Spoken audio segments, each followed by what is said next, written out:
Great. All right. So we're here today to continue our series, I Want to Be a Professional Arrow When I Grow Up, Pathways and Opportunities for a New Workforce. And today's session is part 2 of Arrows in Academia. So research teams, the title being research teams researching teams and being a science team member. And so we're joined today by 3 faculty members who will each tell their story of doing inter and transdisciplinary research. However, you'll kind of notice that the academic ecosystem, the diversity of the academic ecosystems in which each of them have operated over the years is quite varied. So as such, they've each kind of developed their own guiding compasses and strategies for navigating their institutional milieu. So I'm excited to hear more from each of our speakers today. I'm going to start with their bios and then we'll hand it over to hear directly from them. So I'll go in the order in which they're going to speak. So Dr. Holly Hapke is a geographer and interdisciplinary social scientist based at the University of California, Irvine. In her capacity as Director of Research Development for the School of Social Sciences, she supports cross-disciplinary research collaborations and works to advance robust integration of social sciences in transdisciplinary research. Next, we'll hear from Dr. Jeni Cross, who is the Director of the Team Science Core at the Colorado Clinical and Translational Sciences Institute and the Director of the Institute for Research in the Social Sciences at Colorado State University. She leads a team of scientists who coach large convergence research teams working on diverse subjects from biology to machine learning to urban sustainability. And then finally, we will hear from Dr. Steve Fiore. He's the director of Cognitive Science, the Cognitive Sciences Laboratory and the Pegasus Professor with the University of Central Florida's Cognitive Sciences program in the Department of Philosophy and the School of Modeling, Simulation, and Training. He maintains a multidisciplinary research interest that incorporates aspects of the cognitive, social, organizational, and computational sciences in the investigation of learning and performance in individuals and teams. So with that, I'm going to hand it over to Holly to start us off by sharing her story, and then we'll move through each of the speakers, and then we'll have some time at the end for questions. All right. Great, thank you. It's a pleasure to be here, and thank you to both Christine and Christine for inviting me. The subtitle of my presentation is, or my comments today is, how to be a lowercase g geographer in a capital G geography department. And this title comes from a conversation that I had when I was doing my PhD with my advisor. We were talking about sort of dynamics and perspectives in the department at the time at Syracuse, and he sort of observed that there are capital G geographers and there are lowercase g geographers, and he put himself in the second camp and said, you know, I really just sort of see myself as a social scientist, but some of his faculty colleagues clearly were capital G geographers. So anyway, that was an interesting observation that resonated with me, and is sort of one that I embraced in terms of how I understood my own identity within the geography of discipline, the discipline of geography. So I, as Christine mentioned, I'm currently at UC Irvine. I've been here for 5 years, since 2018, but I haven't always been here. In fact, it took me it took me 22 years to get to UCI. If any of you, just a really brief history on UCI. So it was founded or started or whatever in the early 1960s. And at the time, at least in the social sciences, School of Social Sciences, there were no disciplinary departments when it started. Instead, there were research clusters or themes, and there were 3 of them. And each year, faculty decided which theme they wanted to be associated with. And it wasn't until the 90s, in fact, and PhDs that were earned at the time were PhDs in social science, just generally. So it was very interdisciplinary.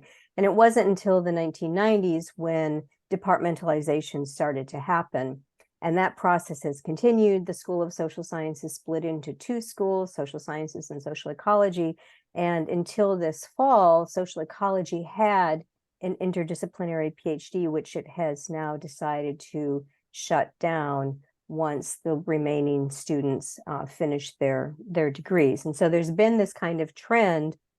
I mean, it's very interesting to me to see that we have, groups like this and the INCTS, and this sort of push toward transdisciplinarity, interdisciplinary, and then at the same time, even those places where that were founded on that principle have moved toward kind of departmental disciplinary departmentalization and so forth.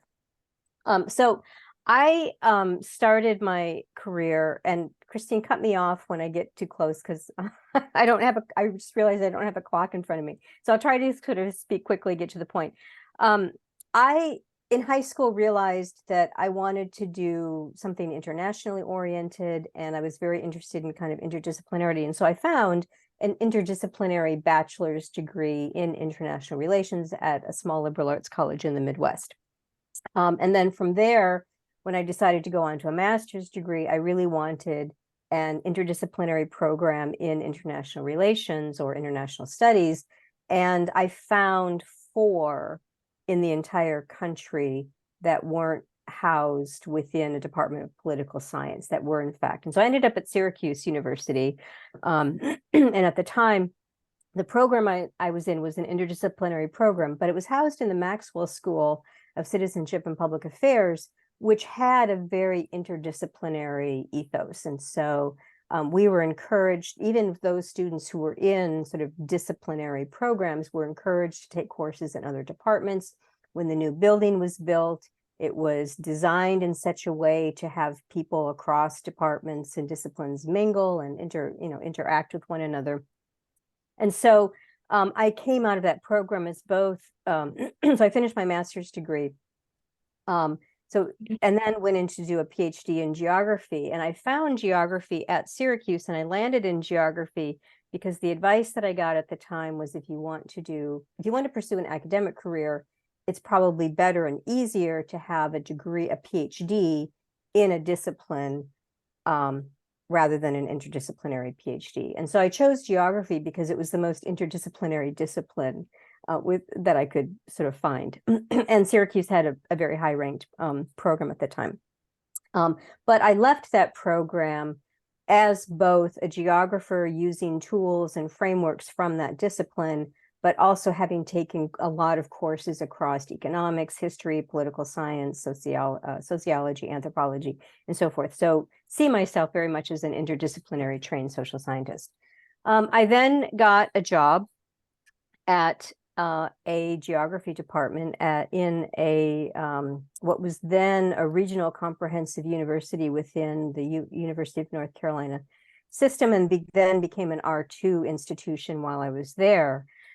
And I encountered the constraints or expectations, or at least a sort of contextual of being in a department that had anyway, kind of long story, but the chair of the department after the first year I was there was definitely a capital G geographer. And not only that, he was very oriented toward the Southeast region of the United States and the Southeast division of the Association of American Geographers at the time. And did not have, ironically, did not have a very strong appreciation for international work. And so here I was, doing sort of international work and have with an interdisciplinary focus, and was in this kind of context in which there were clear expectations around demonstrating competence as a geographer. And so a lot of my, time, and I'll come back to that. I ended up serving, after I got tenure, ended up serving as the Associate Dean for Faculty Development in the College of Arts and Sciences. which gave me, thank you, a lot of opportunity to interact and learn just across 16 departments in the college and multidisciplines, and to learn those disciplines. And then in 2014, sorry, I went to the National Science Foundation as a rotating program officer in the Geography and Spatial Sciences program, but I also got to co-manage the dynamics of coupled natural and human systems. I was the point of contact for a transdisciplinary international funding initiative called Transformations to Sustainability. And I was asked to co-chair the working group on navigating the new Arctic, which was tasked with creating a program around this was when NSF issued its 10 new big ideas for the next decade. And so got to inform that and to sort of bring in a strong social science perspective into that program. I finished my 3 years and then decided I wanted to do something different. And so I started looking around and interviewed for different kinds of positions and landed in research development at UC Irvine. And that's where I am today. But I wanted, so that's kind of the general arc. But I wanted to kind of fill in now a little bit. So thinking about being in North Carolina in the geography department, as I mentioned, there was this regional, this priority of the chair that was focused very much in a kind of parochial way on the U.S. Southeast. And I had this kind of international interest. There was this expectation of publishing in geography journals. Now, the good news here is that my colleagues were not opposed to publishing in interdisciplinary journals, as long as A, they were high quality, and B, you had, I also had some geography journals. And so I would say that this kind of period was very much trying to balance, right? Kind of playing, sort of appeasing to, what I really wanted to do, and balancing that with the sort of things that you have to do, kind of because the institutional context that you're in. And so some of the takeaways from that sort of experience is that I found myself, at one point, someone said to me, well, Holly, your research in India is great, but we want you to do local research. And so that had an impact on the kinds of projects that I got involved in, which was both an opportunity as well as in the short term, a kind of extra burden, because what you have to do, of course, is master literatures.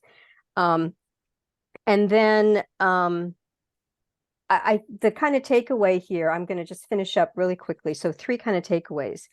I think what I take away from this whole experience is that you can be who you want to be and do what you want to do. But I think it's helpful if you have a very clear idea of what that is, and that if you remind yourself of what that is. And so I did not, fully compromise to the institutional constraint. And that, you want to look for spaces and opportunities, and sometimes you have to be proactive in creating those, or at least molding the opportunities that come up in the way that you want to. And so that means, I think, being very intentional, approaching your career and thinking about your career development from a position of intentionality, and being very mindful of what you're doing and why, and reminding yourself of that. It's also important, I think, to recognize that when you want to do interdisciplinary and transdisciplinary work, that there are constraints. There are, a lot of academia is still very discipline siloed. And so trying to navigate that, you have to kind of be willing sometimes to maybe do some things that you don't really want to do, to be able to do what you do want to do, and to kind of give up some things. So when I went to UCI, I actually gave up tenure, and I gave up my faculty status for a staff position, moved across the country, but then was fortunate to be able to redefine my position. So I am in a research faculty position now, but it took 2 years to kind of do that. And so I'm going to just sort of end there, because I think I'm out of time, and pass it over to Jeni. Thanks, Holly. So I was trying to decide how to start this. Steve had talked about a little theme of serendipity and self-efficacy and self-advocacy. I was really thinking about where did I start? And I started with the assumption that a PhD in sociology could lead me many places. Only one of those places was a tenure-track faculty position. And I started my career by prioritizing place over my job. So I first moved back to my hometown, Fort Collins, Colorado, and I was a research associate for a few years. And then my department convinced me that I should take a tenure track job with them. And I thought, oh, okay, this place will let me have the kind of life that I want. So for sure, serendipity is what opened up a job position at CSU in my hometown, at a time when I was ready to do that. But I always was thinking about what kind of a life do I want to live, to have time to go hiking on the weekends. And I know you guys are all probably gonna laugh. Those of you who know me better will laugh harder than people to whom I'm a stranger, but I really don't work more than 45 hours a week. I mean, once in a while I have to do 50, but I really don't. And people are like, how do you do that as an academic? I'm like, well, I just don't work that hard. So some of it is what kind of life do you want to build? But then the other serendipity thing for me is really that Colorado State University makes it possible to be whatever kind of scientist I want to be. And so thinking about, what kind of a scientist am I? When I was at Davis, where I got my PhD, I led a whole bunch of courses for faculty there that were professional development courses about improving our teaching. And they were focused really on active learning. And so I teach my students, and I still teach my staff today at Iris, that the way to do experiential learning or active learning is to ask yourself, what is the one key concept that you want people to understand? And what's the skill associated with that you want people to get? So know that for anything that you're doing, if it's a half an hour workshop or if it's a 50-minute lecture, what's the key idea you want people to understand and the key skill that goes along with using that? And then ask yourself, how do I get people to experience this, right? Rather than me lecturing to people about what it is, how do I structure their time together in a way that lets students experience that? So when I look back on my career, it's really easy to see, how did I end up becoming someone who does team science competency training, and how did I build all these workshops? When I put in my proposal for a full professor, I was trying to figure out how to have a successful narrative, because I'm hardly published in sociology journals at all. I am published in journals on nursing and gerontology and sustainable civil engineering, limnology, which is freshwater ecology.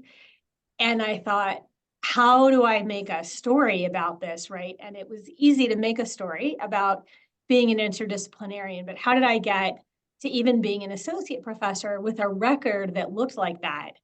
I have the great fortune to work as in a tenure track position in a department that has two things going for it.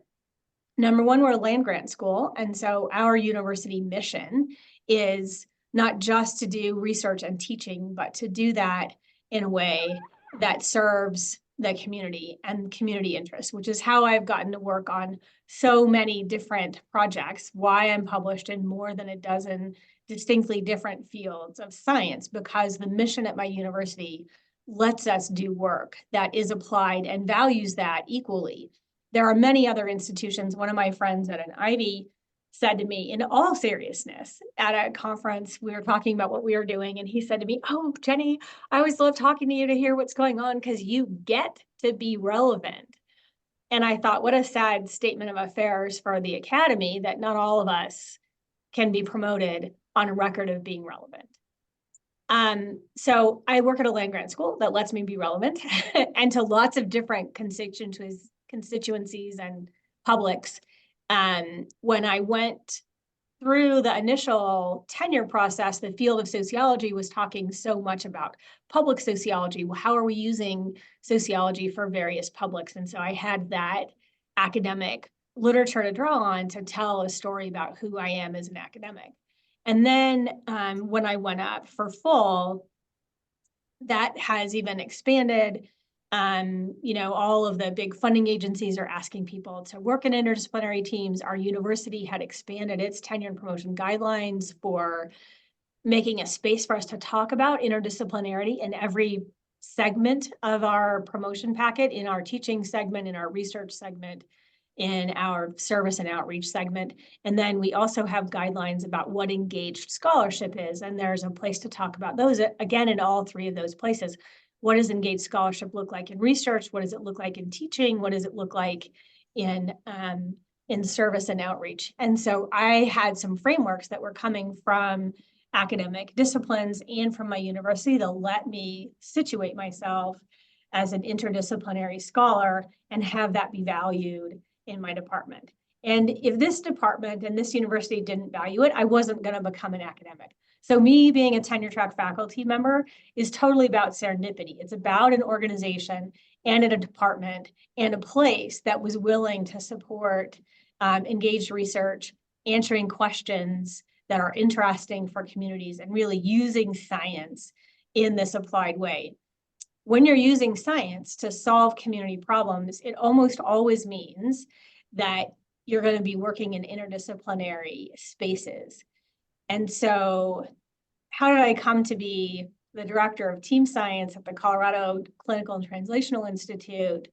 I drew on the work I'd done before I became a faculty member, guiding large, complex evaluation projects. And when our vice president for research said, I'm going to invest in teams and build transdisciplinary teams, I said to him, I said, Ellen, you can't spend a couple $1 million a year on building teams if you're not going to evaluate it and assess how are they growing and developing along the way. And he bought into that idea and said, okay, Jeni, you can evaluate that. And as I evaluated, I discovered that we need to not just be on teams, we need to not just study teams, but we actually have to do some experiential education with them and help them figure out how to build new skills, because none of us were trained with those skills in our fields. We were trained to know theory. We were trained to understand statistical analysis. We were trained to use rigorous methods. So it just happened that there were people, at these various stages in my career that were kind of interested in the skills that I could bring to bear. And there was a place for me to bring my curiosity and interest about experiential education and active learning, first in the classroom and then into the scientific space. So I never planned to be a professor.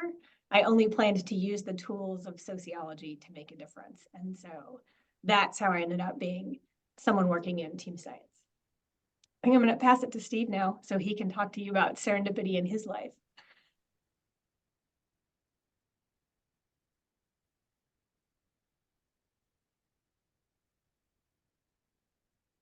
Okay, so yeah, I liked the turn of phrase serendipity, self-efficacy, and self-advocacy. And if you are not familiar with it, this was coined at the last Interreach with Gemma, Marissa, Stephanie, and Christine. And they were describing how their own career paths could be cultivated by following these kinds of principles. So I wanted to build on that with this presentation, but also add to this naivete, and I'll explain why naivete matters in just a moment. It really has to do with my background. And when thinking about what to talk about and given some of the ideas and how we got to where we are, I decided I needed to go back pretty far. And I had to go back to my first life. And some people know this, most people don't. This is really my second life. Before I started in academia, I had a career in business and marketing and public relations. And this is me, 1986 or 87, and that's when I was vice president of public relations. We had just won an award, the American Marketing Association, and I spent some time in that, but I got bored very early in that career, and I decided to pursue something that I would find interesting. And I had always been interested in the brain and the mind, and discovered that there was a field called cognitive psychology, So I did some research and I decided to quit my job. I was young enough. I wasn't married, didn't have a mortgage, didn't have anything like that. So I quit and I went back to school. And I call this the benefit of naivete because I knew nothing about academia.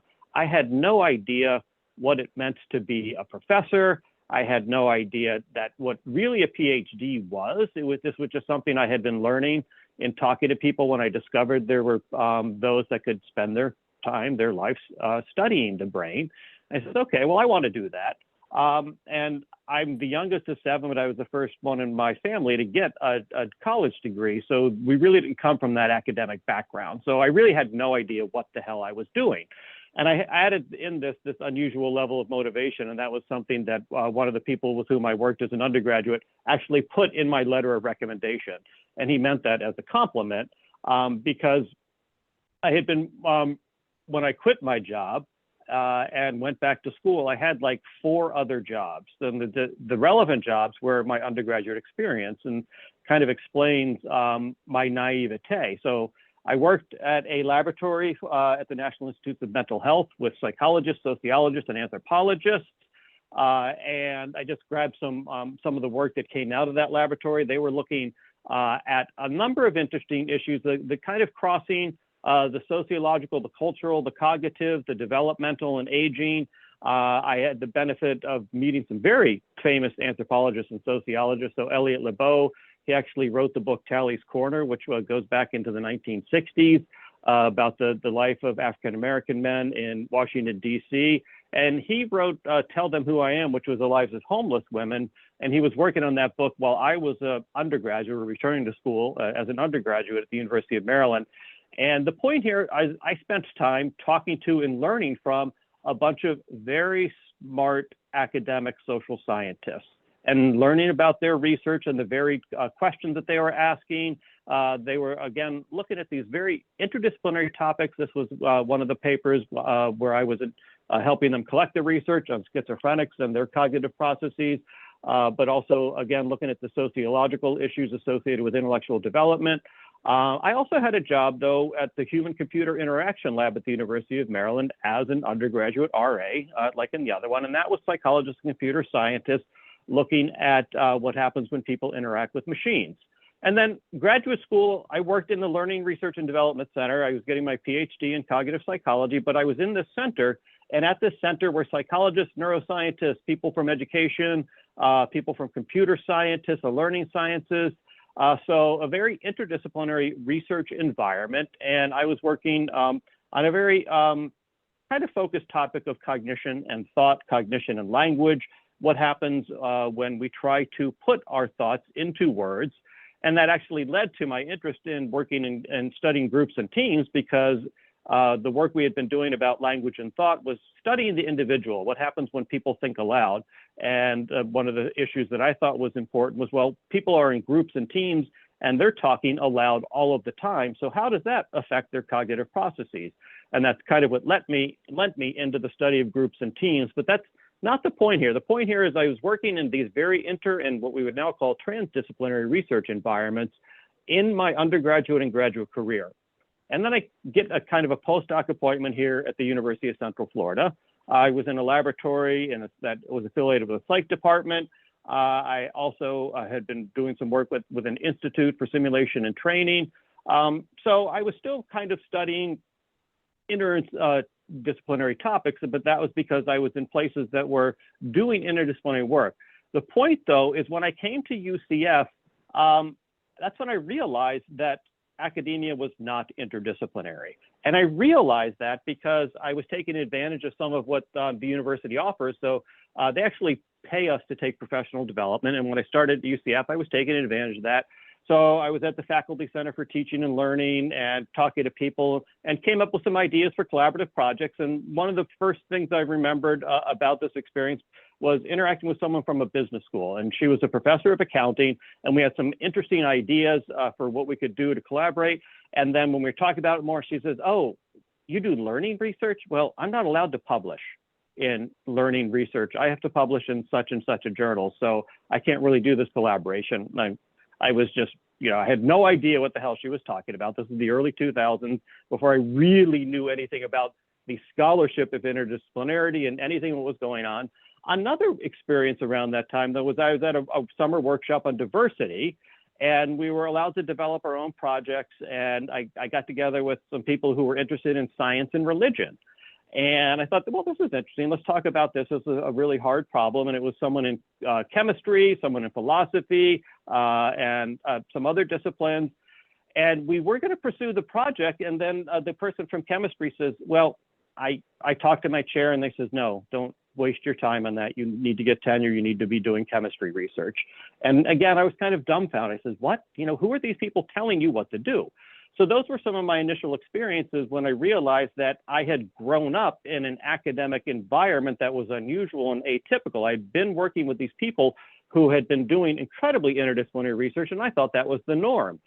So I basically ignored what was the norm of being unidisciplinary and focusing on your research. And I was fortunate enough at UCF, kind of like Jeni, to carve your own niche. And this is where the serendipity, the self-advocacy, the self-efficacy comes in. I was working with people that allowed me to pursue interest in what I now refer to as collaborative cognition. And this is really what I call my day job. The science of team science is not really what I do. It's that you all know me from that environment, but what I really study is collaborative cognition. And I do that work because I have these joint appointments with Cognitive Sciences Program and with an interdisciplinary institute. This allows me to pursue the kind of research that is of interest to me, that is studying collaborative cognition in complex environments. And these are, I just wanted to show, again, what my day job is, because most people know me from the science of team science. So looking at collaborative problem solving, studying problem solving with NASA mission control, looking at the relationship between technology and cognition, studying problem solving from using dynamical systems theory, but expanding upon that and doing what we would call kind of research for the public good, working with the national academies and working with the Program of International Student Assessment on collaborative problem solving and how to assess collaborative problem solving in their worldwide assessments. And in doing that work, trying to figure out how do we improve collaborative problem solving.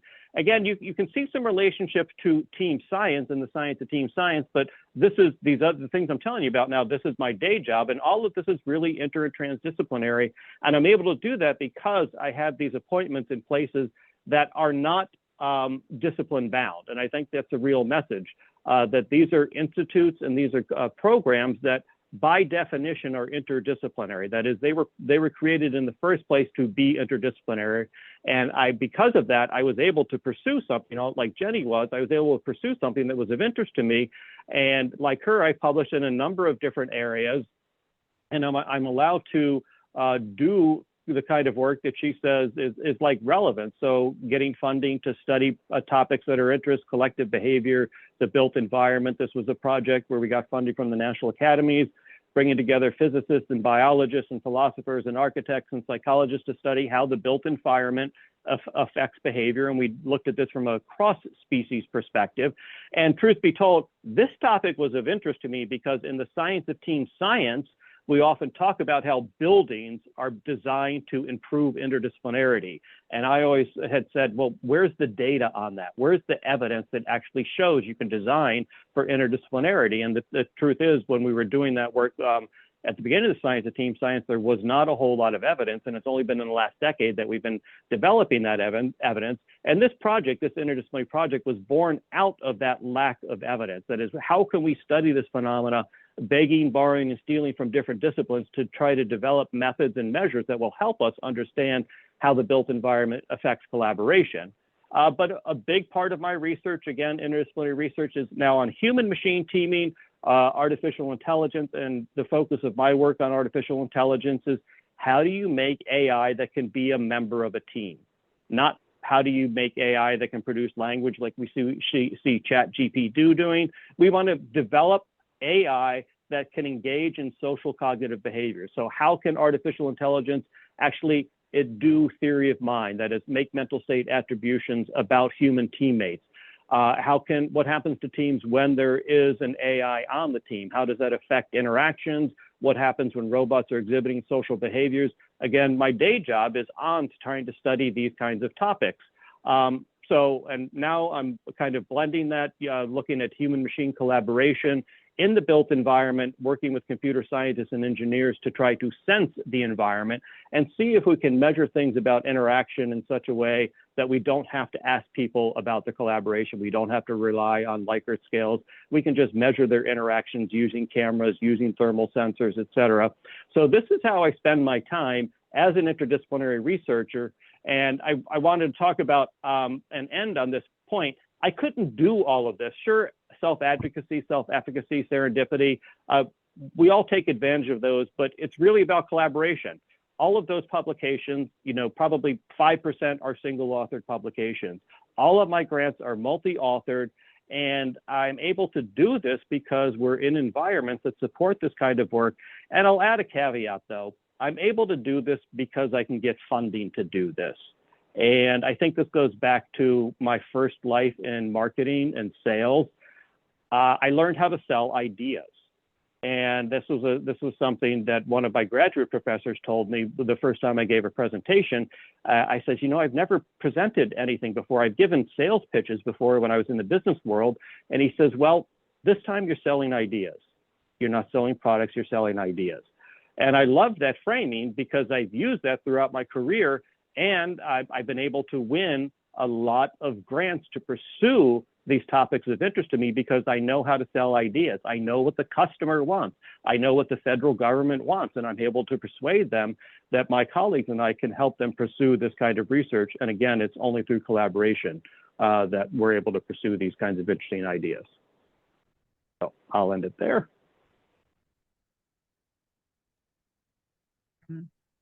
Thank you, Holly and Jeni and Steve, for these wonderful stories. And I always love the power of narrative to communicate this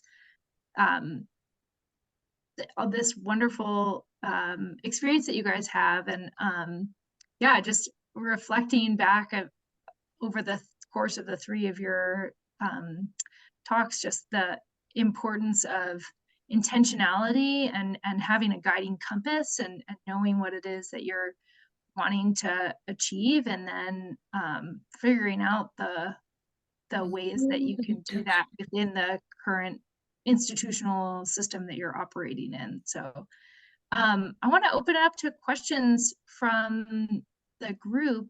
Does anyone have any questions for any or all of our speakers today?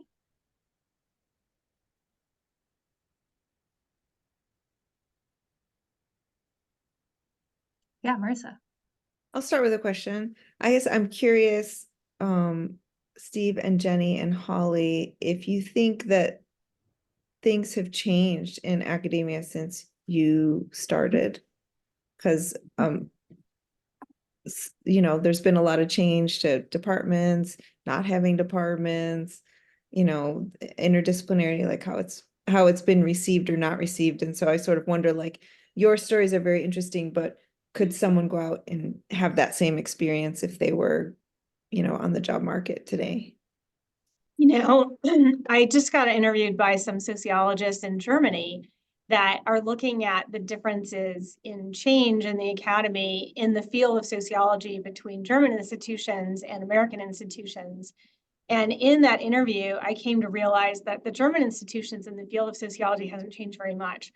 But in the US, there actually has been a really big shift, and it has been since I got my PhD, that it's been in this century that we started talking about public sociology, and the president of the American Sociological Society in the first decade of this century, gave his kind of presidential talk to the society about what public sociology is and could be. Then there were many books, monographs and edited volumes about what public sociology is. And then in 2018, a younger scholar, Monica Prasad, published an article called Problem Solving Sociology, which now she, has had some NSF funding for that and hosts a variety of coffee hours and dissertation workshops and stuff. So now there's a whole new generation of sociologists that are really being trained. And we know that problem problem-solving science almost always requires us to work on transdisciplinary teams. And so I think that the change is very uneven, that there are some institutions that are really supporting it, but I have colleagues at my own institution who still have faculty members telling them, you know, you can't publish with more than 5 authors, that doesn't count. So I think there's quite a lot of change, but it's very kind of sporadic and in different places and even within the same institution. Yeah, I would say yes, change and no change, because I think, you know, when I was doing my degrees back in the late 80s, my master's and my graduate degrees in the late 80s and early 90s, I mean, I think that, you know, different institutions have different cultures, and different departments at institutions have different cultures, and some are very supportive and open to inter or transdisciplinary research, and others are not. So, I don't think that has really changed very much. But I think one thing that's really interesting is that, you know, I think departments, disciplines, institutions go where the money is. And if you look at agencies like the National Science Foundation, just in the last 6 years, 5-6 years, you know, they've put a lot more money into their cross-directorate funding opportunities, which are, you know, require at least cross-disciplinary engagement. And I think if, you know, if the NSF or other funding agency and other agencies as well are, you know, and part of it's the sort of problem solving that requires, you know, kind of, or wicked problem, you know, attention, which requires cross-disciplinary engagement, people will follow that, right? You know, so I think that I think that that's sort of a beacon for hope. But it's also interesting because I was at a meeting that the Social Science Research Council convened a couple of weeks ago in New York, and listening to some of their panels, people who are on those panels, you know, they had a very dire perspective on interdisciplinary. And so I was in this kind of moment of cognitive, you know, disconnect between sort of having engaged in, you know, groups like this and then listening to other people's perspectives, which was like, no, there's no support for interdisciplinary work. And so I think it's really an institution by institution, department by department kind of thing. Yeah, I would say there has been a change, but I think that the change has occurred not only for what Holly mentioned, but also because of associations like the Science of Team Science and Interdisciplinary Network for Science of Team Science, the Transdisciplinary, where we are pushing that kind of change. And one of the reasons that the National Science Foundation has these initiatives is because the National Academy's report was talking about the importance of collaboration for solving big problems. So there was the co-occurrence of the Convergence report and the Team Science Effectiveness report. And the complementarity of those is what led to the change.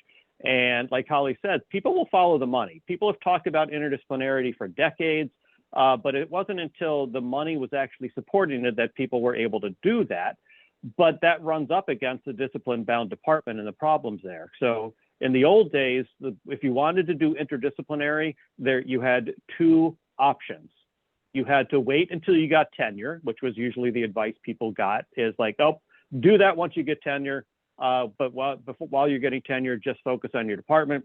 The other option was to work twice as hard. That is, do enough to get tenure, but also pursue your interdisciplinary career. And that was the option that I chose. And you all saw what my day job is, and I was doing that day job while also doing a lot of the other work with which most people are familiar. And the point with that, though, is we've tried to make it such that you can be accepted at the table as an interdisciplinary researcher.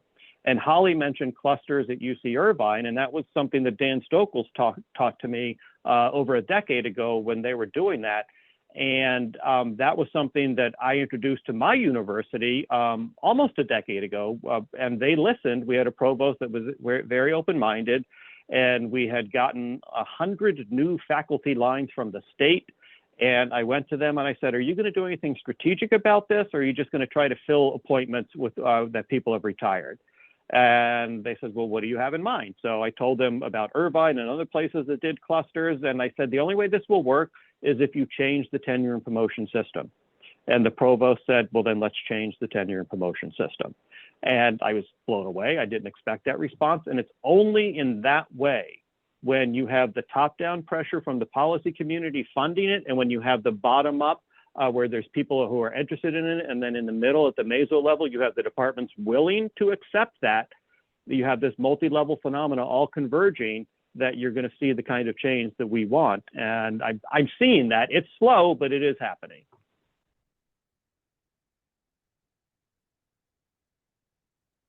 Chris, go ahead. Oh, okay. Yeah, thanks so much for the 3 talks. For people who don't know, I'm in France, and I'm in 2 different interdisciplinary contexts. One is language sciences based, and the other is education based. And I'm also doing a lot of work with mid-career researchers, you know, helping people, young researchers mid-career, so maybe not so young, developing their teams, the kinds of questions that we get at that time in our lives. It's somewhat rare to do that kind of a thing. Usually we talk about early career workshops, or we talk about doctoral consortia. They're quite, it's more common to work at that level than at the mid-career. Then other people will joke and say, well, when are you going to do the retirement workshop?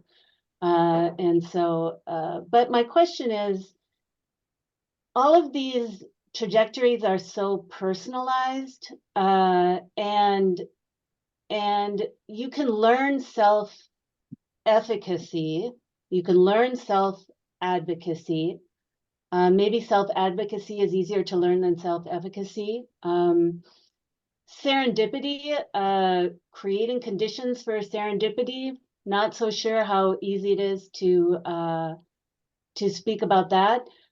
I guess the main question is, so what, there are institutional things that we can do. So Steve just mentioned a couple of institutional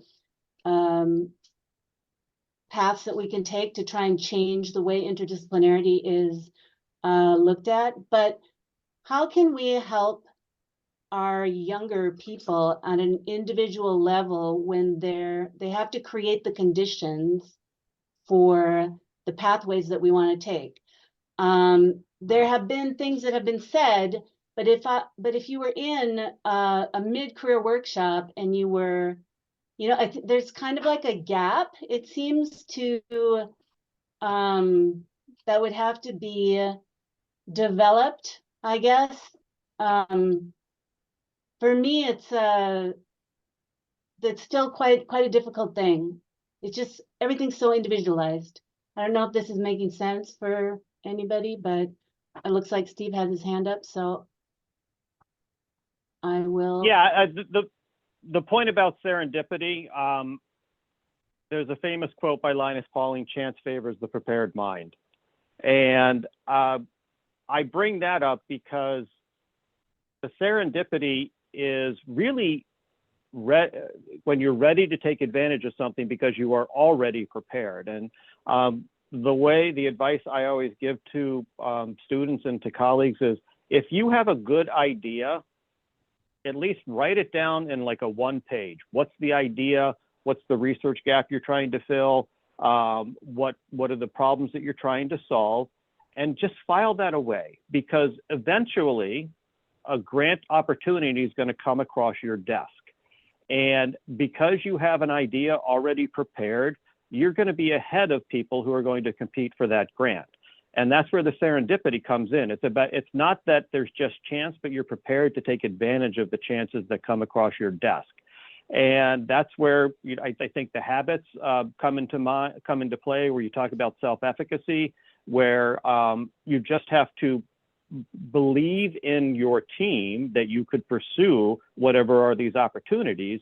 So the grants that we go after always require collaborations, and they always require certain kinds of competencies. So when those opportunities come across your desk, if you don't have an idea, you're already behind. And again, that's the point about serendipity. It's being prepared for the opportunities when they arise, not simply taking advantage of something that's come across your desk. It's already being ready for that. Yeah, I think also, and I don't know how you teach this, but I think it's about being a little bit bold and thinking about, okay, do I want other people to define my life for me, or do I want to define it for myself? And I think encouraging people to sort of, I think we can figure out ways to sort of encourage people to, to adopt the kind of bold, self-defining approach. But I think it's also thinking about helping, and maybe this is where like maybe coaching comes into play, about being strategic and understanding how to be strategic. So, I'm in this situation where, in my pre-tenure period, I went to the regional, Southeast Division geography meetings as soon as I got tenure, and I didn't have to appease my chair on that front anymore. I started going to international things, but I think really understanding the context and what the expectations are, and then helping people to figure out, okay, how can I sort of check the boxes that I need to check and still do what I want. And I don't know what the answer is for that, because I think sometimes it is a very context specific, but I think, informing students like, look, this is the reality of the landscape.